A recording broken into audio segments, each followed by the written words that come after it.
코멘트와 마지막 총정리를 하는 순으로 마무리를 짓겠습니다. 그러면 먼저 제1호론편에 앉아 계신 김용화 교수님으로부터 시작하겠습니다.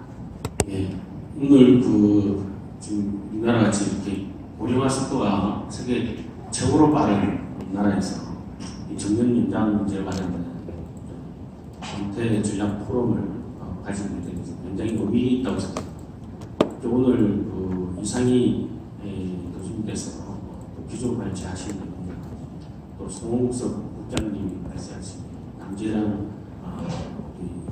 박사님 발제하신 내용 다 정말 시의적절하고 정말 유심히 들어야 될 그런 내용이라고 생각합니다.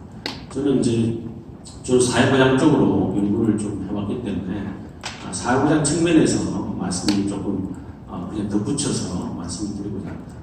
사실 정년 연장에 대한 이야기를 하고 있지만 이게 법정 정년 연장과 별개로 우리나라에서 사회보장 제도에서의 정년 제도라는 게 있습니다. 사실은. 그래서 우리 국민연금의 연금 수급 개시 연령이라는 것이 바로 이 사회보장 측면에서의 법적 정년이라고 할 수 있습니다. 여기서 이제 우리가 2008년도에 61세로 이미 앞서서 바뀌고 있는 거죠. 2013년에 62세가 됐고 2018년 되면 63세, 2023년 되면 64세 이런 식으로 지금 이제 이 연령이 계속 이렇게 높아지고 있습니다. 그래서 2033년 되면 65세로 가게 되는 것이죠. 이렇게 생각하면 우리가 2017년에 이제 우리가 국가 전체적으로 정년이 60세로 됐다고 하지만 그 60세는 사회보장에 있어서의 정년에 비하면 아직 낮다라고 이야기할 수 있습니다. 이것은 결국은 이제 가장 바람직한 사회는 법적 정년이 60세면 연금 수급 개시 연령도 연금 수급 개시 연령은 61세가 되고 이런 식으로 이 소득의 사각지대가 없어야 됩니다. 만약에 지금 현재 연금 수급 개시 연령이 62세면 당연히 정년도 61세까지 만 61세까지는 일할 수 있는 나라가 이미 돼 있어야 됩니다. 그렇게 해야 정년을 하면 바로 그 다음부터 연금을 수급하고 이런 식이 돼 있어야 되는데 우리나라 같은 경우는 지금 이 사회보장에 있어서의 정년이 훨씬 더 빨리 이렇게 진행되다 보니까 우리 소득보장의 크레파스라든지 연금 크레파스가 존재하고 있는 그런 상황이라고 할 수 있습니다. 물론 지금 법적 정년과 별개로 실제로 우리 그 정년은 아까 우리 남 박사님께서 말씀하셨듯이 실제로 55세 정도의 대부분의 사람들이 1차적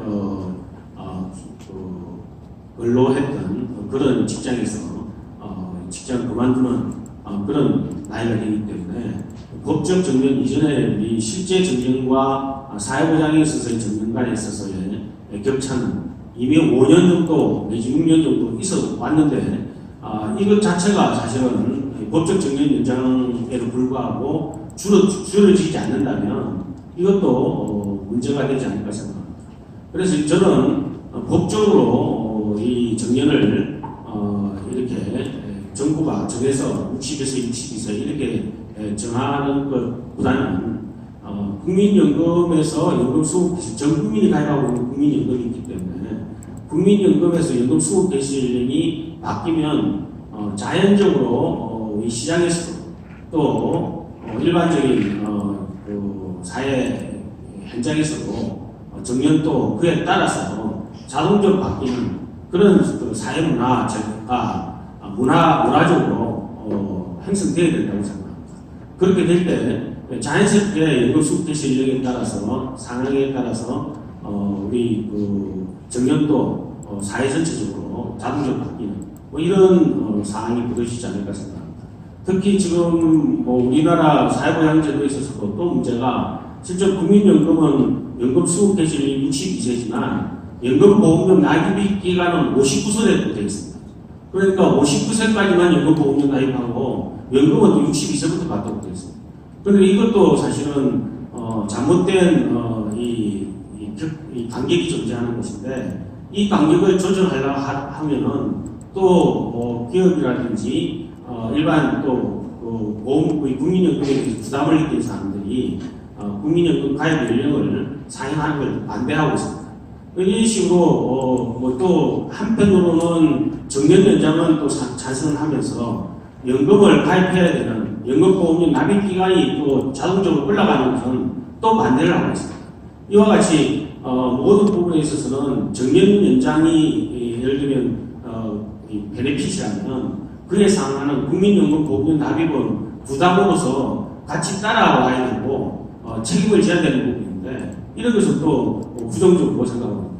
이런 식의 상황이 계속된다면 우리나라 제도 전반이 또 사회 전반이 합리적이고 정상적으로 발전하는데 굉장히 어려움이 있지 않을까 생각합니다. 그런 측면에서 이 최근에 연금 수급 개시 연령과 관련된 논의가 이제 65세, 2043년 65세를 넘어서 2036년, 2037년에 이렇게 쭉 넘어가면서 연금 수급 개시 연령도 연장해야 될 불가피성이 존재하는데 그런 것들도 미리 좀 정해진다면 연금 가입 연령도 같이 바뀌고 그에 따라서 정년제도도 자동으로 조절되는 이런 식의 좀 합리적이고 정상적으로 진행되는 그런 사회가 되어야 되지 않을까 생각합니다.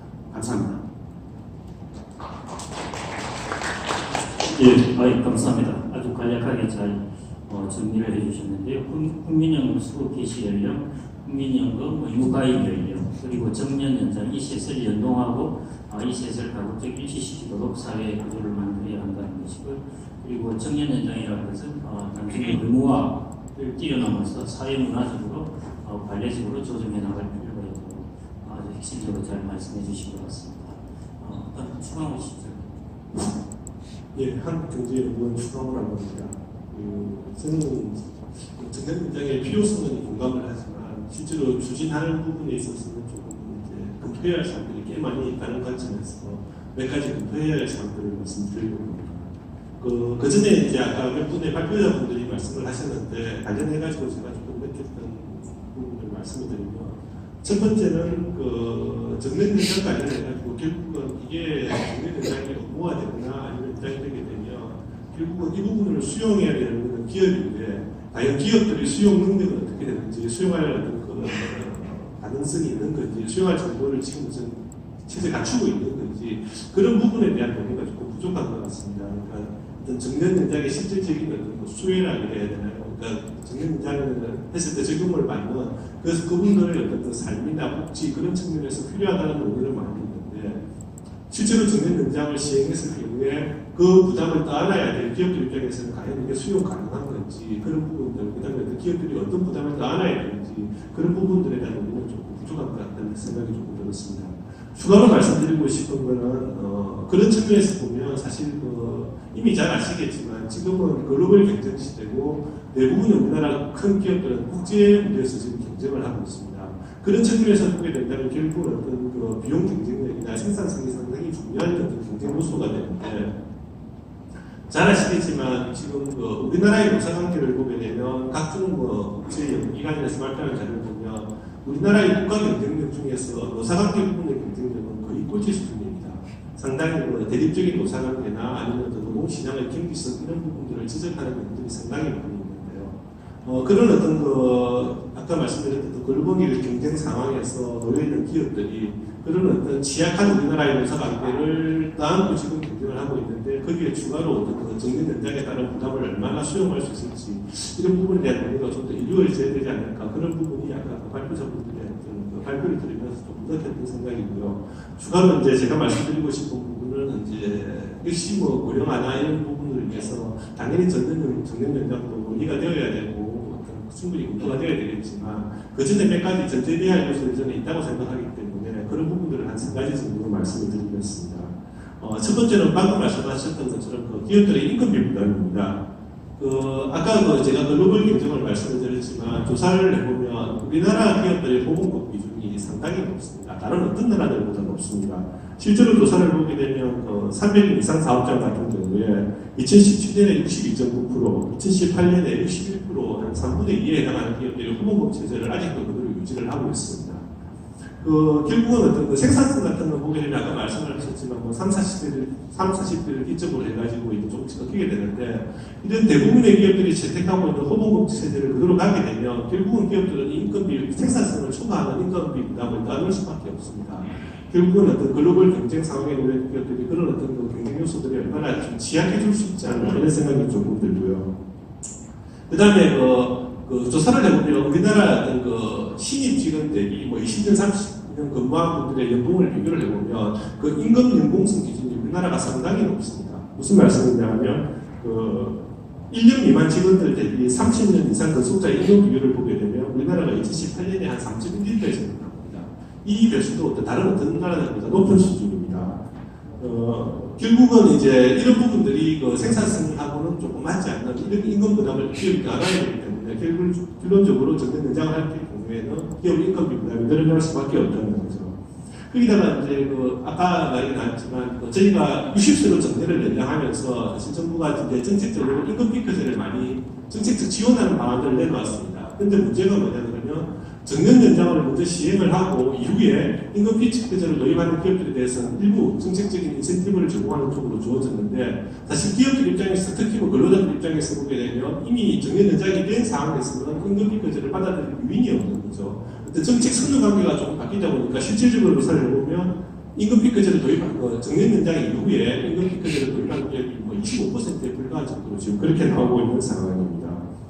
결국 그 말씀드리고 싶은 부분은 뭐냐 그러면 지금 현재 우리나라 임금 체계에 대한 어떤 논의가 전제되지 않고는 단순히 정년만 연장해가지고는 말씀드렸던 것처럼 어떤 다른 어떤 글로벌 기업과의 경쟁이나 이런 부분들을 다 감안했을 경우에 기업의 임금비 부담이 늘어날 수밖에 없고 이런 부분들을 감안해서 어떤 사전에 현재 어떤 임금 체계 부분들이 다시 논의가 되어야 됩니다. 추가로 말씀드린 것처럼 우리나라 어떤 노사관계, 어떤 경제적인 노사관계나 대립적인 노사관계, 그다음에 어떤 경직하는 노동시장 이런 부분들의 논의가 먼저 이루어져야 결국은 기업이 정년 연장을 얼마나 수용 가능할지 이런 부분에 대한 논의가 더 진전될 수 있다 그렇게 저는 생각을 합니다. 두 번째로 말씀드리고 싶은 부분은 이 청년 실력의 확산입니다. 사실 정확한 연구 결과에서 상반된 연구 결과도 있고 무관하다는 결과도 있고 청년 실력에 영향을 미친다는 결과도 있고 한데 아까도 말씀드렸지만 결국은 정년장을 할 경우에 기업들 입장에서 보게 되면 생산성이 떨어지는 근로자들을 계속 끌고 가야 된다 그러면 당연히 신규 채용을 주저할 수밖에 없을 것입니다. 거기다가 아까도 말씀드렸던 것처럼 전 세계적으로 비교를 해봤을 때 상당히 경직된 우리나라 노동시장이나 이런 걸 감안하게 되면 당연히 기업들 입장에서는 더더욱 신규 채용을 주저할 수밖에 없을 것입니다. 그런 측면에서 보게 되면 실제로 최근에 조사를 해보면 특히 이제 최근에는 글로벌 경기가 상당히 악화되면서 내년도 저희가 신규 채용을 조사를 해보니까 31% 정도 기업들은 채용을 줄이겠다고 했고 17% 정도는 채용을 늘리겠다고 했습니다. 사실 과거 조사를 해보면 그래도 채용을 줄이겠다는 기업보다는 채용을 늘리겠다는 기업들이 더 많았었는데 올해 조사를 하게 되면 이게 역전이 되었습니다. 이렇게 어떤 경기 상황에 따른 신규 채용 감소가 계속 나타나고 있는데 여기에 추가로 어떤 정년 연장 논의가 가설을 해가지고 기업들의 신규 채용을 더더욱 주저하게 만들 거고 이런 부분들은 당연히 청년 실업으로 연결될 수밖에 없다고 생각이 됩니다. 세 번째로는 아까 몇 번 이야기가 나왔지만 2016년에 정년 연장이 되면서 실제로 정년 연장의 혜택을 얼마나 볼까 조사를 했을 때 아까 말씀하신 것처럼 대부분 대기업이나 공공기관 위주로 한 11% 정도의 근로자들만 정년 연장의 혜택을 볼 것이다 그런 연구 결과가 있었습니다. 당연히 이제 청년들은 대기업이나 공공기관을 선호를 하게 되고 중소기업은 일자리 부족을 계속 외치고 있는 상황인데 이렇게 정년 연장을 했을 경우에 이 정년 연장 제도가 실질적으로 정착이 되고 운용되려면 당연히 대기업이나 공공기관 위주로 먼저 시행이 될 것입니다. 당연히 이제 중소기업 같은 경우는 조사를 해보면 실제로 정년 연장까지 마쳐서 정년으로 퇴직하는 근로자 수는 3분의 1에 불과합니다. 3분의 2 이상의 중소기업 근로자들은 정년 연장 혜택을 못 보고 있다는 거죠. 결국은 지금 많이 문제가 되고 있는 노동시장의 양극화나 이런 측면에서 비교를 해보더라도 당연히 정년 연장을 했을 경우에 대기업 혹은 공공기관 위주로만 그 제도가 정착이 될 거고 그 혜택을 보게 될 거고 당연히 청년들 같은 경우는 오히려 지금도 마찬가지지만 대기업이나 공공기관 선호도만 더 높아지게 될 거고 그렇게 되면 결국은 대기업이나 공공기관하고 중소기업하고의 노동시장 양극화는 더욱더 심화될 수밖에 없다는 그런 생각이 좀 들게 됩니다. 결국 말씀드리고 싶은 부분은 뭐냐 그러면 고령화는 당연히 우리나라가 상당히 심각한 어떤 그 추세의 사회적 문제로 대두화되고 있고 이에 따른 정년 연장 논의가 불가피한 부분은 분명히 있다고 생각이 됩니다.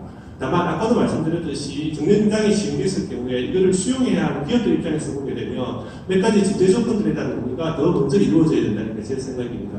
말씀드렸던 것처럼 임금 체계 개편이 당연히 논의가 되어야 되고, 그다음 우리나라의 어떤 지나친 경직된 노동시장이라든지 아니면 어떤 대립적 노사관계를 어떻게 풀 것인가 이런 부분들이 먼저 논의가 되어야 되는지, 그리고 어떤 청년 실업에 미치는 영향, 그다음에 어떤 생산성과 임금과의 어떤 그 상관관계 이런 부분들의 논의가 먼저 되고 그 이후에 어떤 정년 논의가 되어야지 단순히 어떤 고령화라는 이유로 혹은 그 복지 차원에서 정년 연장을 먼저 논의를 꺼내는 것은 어떻게 보면 우리나라 어떤 경제 전체 혹은 어떤 국가 전체의 경쟁력 차원에서 보면 어떤 좀 선관계가 바뀐 게 아닌가, 그게 어떤 좀 제 생각이라고 말씀드리겠습니다.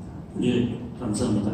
기업의 경쟁력이면 기업의 부담면이 아까 이제 남재영 박사님께서 고용이 감소한다든지 임금 피크제를 실시한다든지 하는 식으로 이제 시장에서 대응하는 그 사실을 볼 수 있었는데 그렇게 나타난 부분을 알 수 있고요. 또 하나 세대 간 형평성 문제, 그 다음에 세대 내의 양극화 불평등 문제, 이런 문제도 같이 좀 감안해봐야 되겠다는 말씀이신 것 같습니다. 그러면 혹시 노동계를 대표하시는 한국노총의 유정엽 실장님께서. 예, 반갑습니다. 한국노총의 유정엽 실장입니다. 제가 그 발제하시는 거하고 토론하시는 걸 들어보니까 기조 발제를 하신 이상희 공동대표도 이쪽으로 올라가셔가지고 같이 토론을 해야 되지 않나 생각이 드는데요.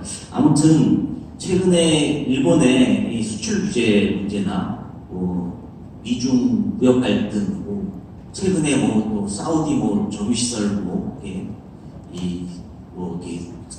이러한 유가 문제 등등 봤을 때 사실 노동계로서도 이 정년 연장 문제를 선뜻 꺼내서 논의하자 하고 굉장히 어려운 여러 가지 여건들이 있는 것 같습니다.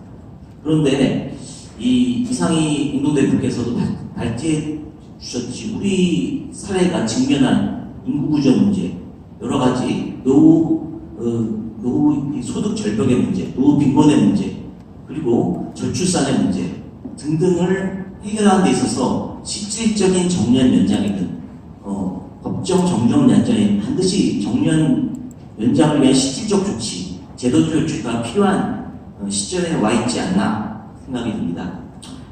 지금 말씀해 주셨듯이 그런데 여러분께서 실질적 정년 연장 조치를 취해야지 우리는 일본이나 우리나라에만 취하고 있는 법정 정년 조치를 취해서는 안 된다는 류의 말씀 주셨는데, 사실상 저희가 근데 과연 정부 그냥 과거 고령자 고용조치법에서 60세 정년을 노력 의무로 하고 정책적 지원 조치만 했을 때 과연 이것이 정책적 실효성을 갖고 왔는가라는 것을 좀 검토해 볼 필요가 있다는 생각입니다. 과거 60세 노력 의무 조항으로 되어 있을 때 사실상 정년은 거의 55세, 57세에서 거의 변하지 않았습니다. 따라서 우리나라의 노사관계나 현실 여건에 노동시장 여건을 봤을 때 법정 정년 연장 조치를 통해서 실질적인 정년 연장도 차츰 유도하는 조치를 취해야지만 사실상의 이 은퇴 연령이나 정년 연령을 끌어올릴 수 있다라는 판단이 듭니다. 실제 우리나라의 경우도 지금 현재 저희 산하의 버스 운수 이쪽에서는 벌써 노동시간 단축과 더불어 이 인력 확보를 위해서 기존의 고령 인력에 대한 정년 연장 조치를 취하고 있고요. 특히 제조업에서도 노동력 공급이 원활하지 않은 제조업 여러 직종에 있어서 청년 고용 인력이 들어오지 않고 이런 쪽에서 이미 정년 연장을 상회하는 조치들이 이루어지고 있습니다. 과연 그렇기 때문에 노사 당사자에게 맡겨갖고 기업이 자율적으로 하도록 하면 되지 않겠냐라는 말씀을 하실 수가 있는데, 실질적으로 국가가 제도적으로 정책적으로 정년 연장 의무화 조치를 하지 않게 되면은 실질적으로 잘 따라오지 않는 것이 우리 기업의 또 현실이다라고도 말씀드릴 수 있겠습니다. 이와 같은 추가적인 정년 연장 시 위에 추가적인 정년 의무화, 정년 연장 조치 필요함에도 불구하고 이와 함께 반드시 검토돼야 될 것들이 있다고 생각합니다. 이 정년 연장 의무화 조치에도 실질적으로 희망퇴직, 명예퇴직과 같이 기업의 구조조정으로 인해서 사실상 법정 정년이 은임한 정년이 되는 경우들이 많이 있습니다. 따라서 실질적인 고용보장 조치를 취할 수 있는 여러 가지 이 조치들이 필요하다고 생각이 들고요. 두 번째로 이 공적 연금의 수급 연령과 함께 단계적으로 추가적인 정년 연장 의무화 조치가 필요하다는 생각이 듭니다. 그리고 먼저 여러분께서 말씀하셨듯이 청년 고용에 미치는 영향, 그리고 수혜 대상이 공기업이나 대기업 정규직에 집중되지 않을까라는 우려가 제기되고 있는데 이에 대해서도 좀 면밀히 검토가 필요하다는 생각이 듭니다. 따라서 이러한 여러 부작용을 최소화하는 것이 필요하지만 반드시 이 정년 연장에 대한 사회적 논의와 함께 법정 정년을 의무 정년을 연장하는 조치는 단계적으로 실시될 필요가 있다는 생각이 듭니다. 먼저 그 청년 고용에 부정적이다라는 견해가 있는 반면에 최근에 입법조사처 자료, 분석 자료 등을 보고서 등을 봤을 때는 청년 고용에 뚜렷한 그 부정적 영향을 미쳤다고 관측되는 분석 근거가 없다라는 판단을 내리는 연구 보고서도 있습니다. 물론 남재량 박사님께서 지적하듯이 사업체별로 패널 조사를 통해서 일시적으로 봤을 때 고용에 부정적 영향을 미치는 사례들이 발견될 수가 있을 것입니다. 그런데 저희가 노사와 함께 대부분 저희는 노동조합이 있는 사업장들이 많이 있지만 특히 저희 한국노총 같은 경우는 80% 이상이 중소기업 사업장들의 노동조합이 있는 곳들입니다. 그런데 민간 기업에 있어서는 사실 이 신규 채용 청년 고용을 하는데 여력이 없다는 것은 사실 정년 연장에 대한 노동 비용 상승 우려 때문에라기보다는 사실 경기적 요인이 대표적인 사례이지 정년 연장 때문에 신규 채용 고용 여력이 없다고 답하는 경우는 거의 없다고 보입니다. 근데 그것에 대해 술정을 맞춰서 물어보게 되면 그렇게 답하는 경우가 있겠지만 그렇게 보여지고 특히 공공 부분에 있어서도 여러 가지 정년 연장과 임금 피크제 등의 임금 피크제 대부분 거의 다 대기업뿐만 아니라 공기업들 공공 부분에 있어서 임금 피크제가 도입됐는데 이것이 실질적으로 청년 고용으로 이어지지 못했고 최근에 정부 정책이나 비정규직 정규직화 정책 등에 의해서 사실상 청년 고용이 늘어난 것이지 정년 연장으로 인한 이 비용 절감이 청년 고용으로 이어졌다라고 보고 있는 노사관계 담당자들 별로 없는 것으로 보고 있습니다. 특히 인간 중소기업에 있어서는 청년 노동자들이 오히려 심각한 문제는 이 중소기업에 대한 여러 가지 근로조건이나 임금 수준 때문에 고용을 기피하는 것이 문제이지 중소기업이 정년 연장으로 인한 부용 부담 때문에 청년 고용이나 이런 것을 꺼리고 있다라는 것은 저희 조사에 한 바에 따르면 극히 드물게 발견된다고 좀 말씀드릴 수 있겠습니다. 그리고 대기업, 중소기업 중심으로 정년 연장의 수혜층이 집중되지 않을까라는 우려도 있는데요. 그렇다면 법정 정년을 연장하지 아니하고 노사 당사자들의 일을 맡겼을 때 그럼 이거 정년 연장의 실질적인 수혜 혜택이 대기업, 중소기업, 대기업, 공기업에 집중되지 않을 것인가? 그렇지 않다는 생각이 듭니다. 따라서 이 법정 정년 연장 자체가 문제가 아니라 여러 가지 지금 노동시장, 대기업에 집중된 이 납품 구조, 납품 단가 후려치기 등 중소기업의 지불 여력이 떨어지고 있는 문제 등에 대해서 근본적인 해결을 접근을 해야 된다라고 말씀드릴 수 있겠습니다.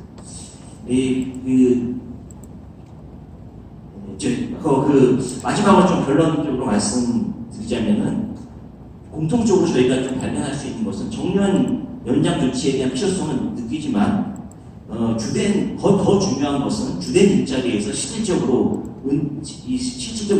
일찍 조기 퇴직하는 문제에 대한 선결이 필요하다는 것은 저희도 공동적인 생각을 갖고 있고요.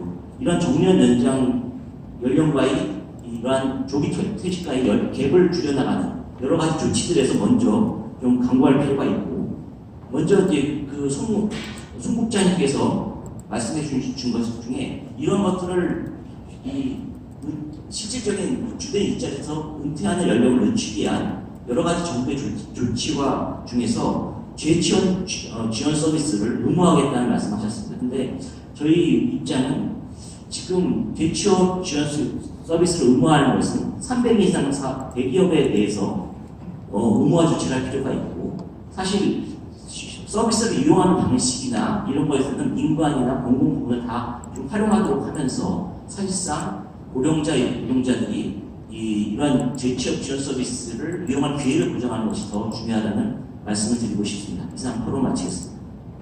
예, 감사합니다. 마지막 말씀하신 고령자 고용 서비스에 대한 실질적인 확충, 확대 이런 쪽을 좀 말씀해 주실 것 같습니다. 혹시 플로우에서 국장님도 오셨고 박사님도 오셨는데 플로우에서 혹시 질문 있으시면 좀 손 들고 질문을 해주시기 바랍니다.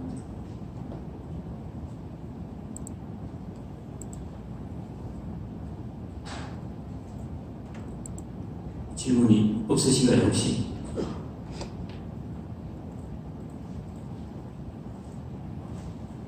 없으시면 일단 생각하실 동안에 제가 간단하게 질문을 드리고 싶은데 저 남재현 박사님, 아버지 송홍석 국장님께 각각 질문을 드리고 싶으신데 혹시 다 끝나고 나서 질문이 생각나시면 하시고 될 것 같습니다.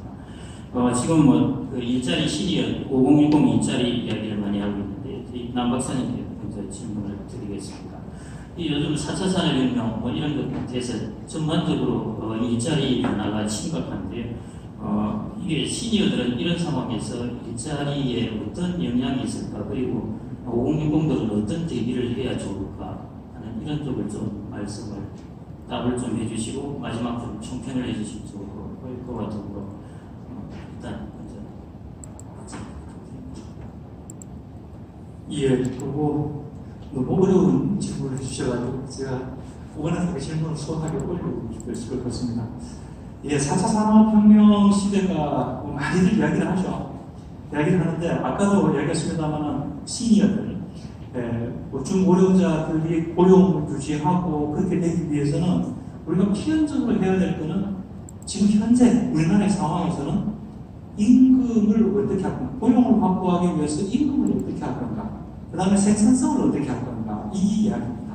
그래서 지금 부장님께서 주신 말씀도 기본적으로 4차 산업혁명 시대로 가게 되면은 그런 문제가 본질적인 문제가 이제 있을 수밖에 없는데 거기에 대해서 어떤 현상이 나타나고 어떻게 대응을 해야 될 건가 하는 정도의 질문으로 이해를 하겠습니다. 일단 지금 4차 산업이 진행되고 있으니까 공부 안 하면 못 살아남습니다. 다들 아시겠습니다만 그래서 생산성, 본인 스스로의 생산성을 제고하기 위한 노력은 아주 지속적으로 기울일 수밖에 없고요. 안 기울이면 노동시장에서 도태될 수밖에 없습니다. 그래서 새로운 시장에 완벽하게 적응을 해야 될 거고요. 그래서 그러려고 하면 굉장히 많은 노력들이 필요합니다. 시니어들 입장에서도 필요할 거고 기업 입장에서도 새로운 형태의 시도를 또 해봐야 됩니다. 그리고 또 고령자의 고용에 가장 걸림돌이 되는 것 중에 하나가 아까도 말씀드렸습니다만 임금의 경직성입니다. 그래서 임금이 너무 높으니까 고령자 고용을 자꾸 안 하려고 그러고 어렵게 되는데 고령자 입장에서는 억울한 거예요. 왜? 그게 지금 생산성보다 높은 임금을 받는다고 하는데 그게 옛날 젊었을 때 덜 받았던 거 더 받는 거거든요. 그러니까 우리 시니어 입장에서는 억울합니다. 근데 상황이 고령화가 우리가 기대했던 것보다 훨씬 급속하게 와버렸어요. 이런 시대 변화에 적절하게 대응을 하지 못하면 시장에서 살아남기가 어렵습니다. 그렇기 때문에 그런 측면에서의 노력도 필요할 거고 개인적인 측면에서의 노력도 필요할 거고 여하튼 많은 노력들이 필요할 것 같습니다. 급변하는 시대에서는 어떤 형태로 적절하게 대응하지 않으면 살아남기가 어렵습니다. 이 정도 말씀. 네, 간략하게 감사합니다. 마지막 저희 송홍석 국장님, 향후 정부 정책관에 대해서 혹시 말씀 안 하신 분, 중요한 팁이거나 같이 더불어 좀 접근해 주실까요? 오늘 그 얘기를 저도 좀 들으면서 드는 생각이 사실 지금 인구 구조 변화에 따라서 저기 고령 사회에 대비한 어떤 여러 가지 적극적인 정책을 정책을 통해서 고령자들이 더 오래 일할 수 있도록 해야 된다는 부분에 있어서는 인식이 거의 일치하는 것 같습니다. 다만 그 선후 관계에 있어서 좀 우려를 하시는 분들은 뭐 여러 가지 그 연공급 문제나 연공급 체계 문제라든가 청년고용 대책 문제나 여러 가지 우려 사항이 있고 그렇기 때문에 그런 부분들을 먼저 좀 정비를 하고 나서야 어떤 논의를 할 수 있지 않느냐 그런 입장이 있는 것 같고 또 반대로 정년 연장이라는 것이 필요하다라고 보시는 분들은 뭐 그렇다 하더라도 그런 부분들은 해소되어야 하지만 이것이 가야 할 길이다라고 얘기를 하시는 것 같습니다. 저도 어떤 방향이 됐든지 간에 고령자가 더 오래 일할 수 있도록 해야 된다는 점에서는 정부 정책도 그렇게 가야 된다고 보고 있고요. 다만 제가 아까도 조금 시간을 내서 말씀드렸던 것은 우리의 정년 연장이라는 그 말 자체가 여러 가지 서로 다르게 이해를 하고 있기 때문에 예를 들어서 법적 정년 연장이나 정년이라는 것이 연금 수급 연령을 의미하기도 하고 또 실제로 법적 정년을 의미하기도 하고 이런 것 같습니다. 그런데 제가 생각하기에는 정년이라는 것으로 대표되는 어떤 그것이 고령자라고 일정 연령 이상으로까지 더 일을 할 수 있게 해야 된다는 의미에서 정년 연장, 그리고 기업들이 그렇게 가도록 해야 된다는 의미에서는 정년 연장이라는 말이 맞습니다. 다만 우리가 일반적으로 이해하기에는 그 정년 연장이라고 하면 당연히 법적 정년을 연장하는 것으로 그렇게 이해를 하다 보니까 모든 논의가 그렇게 그쪽으로 먼저 쏠려버립니다. 그러다 보니까 정년 연장을 얘기를 꺼내기만 하면 이것이 마치 이제 그냥 어떻게 보면 학습 효과이기도 합니다. 2013년도에 그 법적 정년 60세 의무화, 60세 이상 의무화를 하면서 임금 체계 개편을 동시에 하지 못했기 때문에 또 그런 사태가 발생할 수 있지 않느냐는 우려가 먼저 생기기 때문에 반대를 하시는 분들이 반대라기보다는 좀 우려를 많이 하시는 것 같습니다. 그래서 저는 뭐 방향성에 있어서는 그렇게 다르지 않다고 봅니다. 그리고 논의는 다 펼쳐놓고 해야 된다고 생각을 합니다. 다만 그래서 정년 연장이라는 말로 논의를 하기보다 논의를 시작하기보다는 고용 연장이라는 또는 오래 일하기 이런 쪽에 어떤 표현을 써서 얘기를 하는 것이 서로 경계를 허물고 얘기할 수 있는 그런 얘기가 되지 않을 것 같습니다. 예, 국장님 마지막 말씀 저도 꼭 가슴에 와닿는데요. 등세학평에 이제 그런 이야기를 했죠. 흑묘백묘 이야기를 했는데요. 뭐 검은 고양이든 흰 고양이든 취만자사에서 목표는 5060 세대가 주로 되겠죠. 이 세대들이 양질의 일자리를 오래 갖게 하는 것 이것이 궁극적인 목적이고 그 중에 한 수단이 사실은 정년 연장일 뿐입니다. 근데 이제 정년 연장이라는 이야기를 홍남기 부총리께서 갑자기 꺼내시다 보니까 갑자기 이게 이제 본이 된 것처럼 되어서 막 이렇게 좀 혼란스러운 면이 있는데요.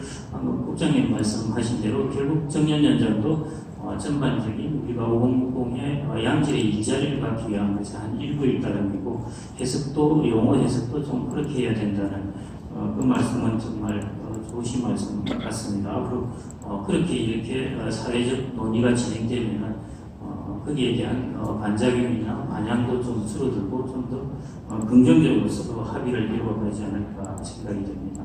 오전 세션 오랫동안 이렇게 자리에 앉아 계신 저희 청중분들께도 감사드리고 저희 패널 그리고 발제자분들도 감사드립니다. 네, 마지막을 마치겠습니다. 감사합니다. 지금까지 토론해 주신